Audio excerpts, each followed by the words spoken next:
Joining me now is GQG Partners Brian Kersmanc. And Brian, it's really great to have you on here to lay it all out for us. What is the nature of this inflection point that you there have perceived, and how long have we been at risk? How does it play out from here? Yeah, thank you very much, first of all, for having us and being able to share our views here. So in terms of tech, I think our biggest issue at this point in time is for all the spending and all the hype that has happened, to call it the $600 billion that have been spent on the infrastructure. There's really been a limited monetization that has happened on the other side in terms of revenues, $20 to $30 billion in revenues. And then when we look at where that spending has gone to, a lot of that has been in the cloud. And quite frankly, we're seeing lower barriers to entry within the cloud players. We're seeing that pricing is actually getting pretty aggressive there. Oracle undercutting each other, the other cloud players, by 40 to 70%. And they're really undercutting the traditional players like the AWSs, the Azures. In fact, we made calls ourselves from the GQG side if we wanted to go rent out some cloud capacity, and we got quotes on Blackwell chips for compute. That was $3.70 per hour in terms of the rental. That's dramatically lower than what we've seen even a couple of months ago. AWS offering, call it like $10 per hour in terms of their chip rental. So we're seeing a lot of that price competition come through, and we're very leery that combined with the fact there's lack of monetization on AI itself is not really leading it to anywhere, and there's a lack of headroom there. Interesting. So the answer to that, I imagine, from investors in the sector and obviously the companies themselves is, look, we just continue to see insatiable demand for computing capacity. We will serve it if we build it. There's going to be a use for it, whether it is some magical, version of intelligence, or if it's simply just lots of applications. It's too early to judge that monetization is not going to happen.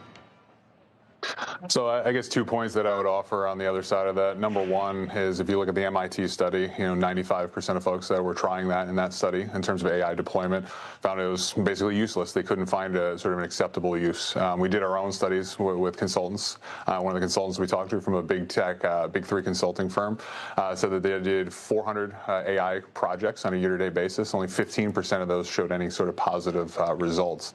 The other side of the argument, though, is what we're seeing in terms of the chips themselves. So we've had some work that we've done in terms of calling up folks around the distribution channels and things like that. And we're seeing that even H200s that have been around, call it the last 6 to 9 months, are selling at 30 to 40% discounts within the channel. And it seemed to be very readily available. So there might be a narrative that all that compute is sort of coming through, but I think you're seeing that there is a little bit more capacity out there than maybe people are giving credit for. So that makes us very nervous about where things are and where the expectations are.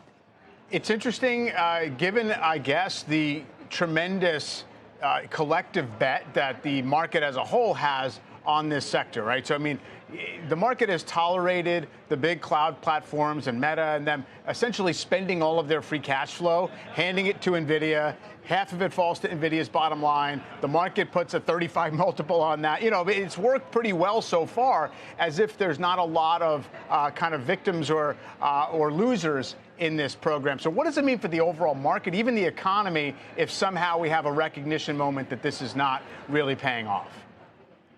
So I think you hit the nail on the head there, is that this is actually way more pervasive than just the big tech players, the AI players.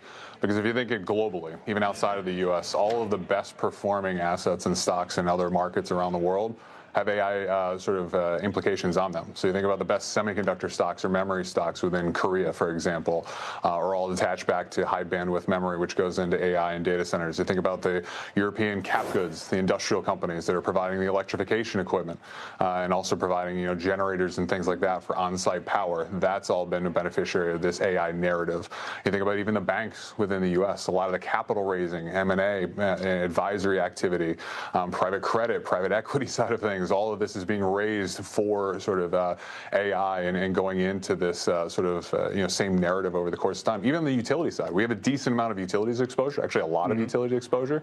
If you look at the best performing utilities, they're on the non-regulated side on their utilities, which means they can charge whatever prices they want if they perceive to see limited supply and there's more demand. Well, that goes in the other direction as well. If the demand isn't there or supply seems to be overbuilt, those come right back down. You saw that during DeepSeek when the correlations of some of those things came down pretty heavily when people questioned the headroom for data center needs.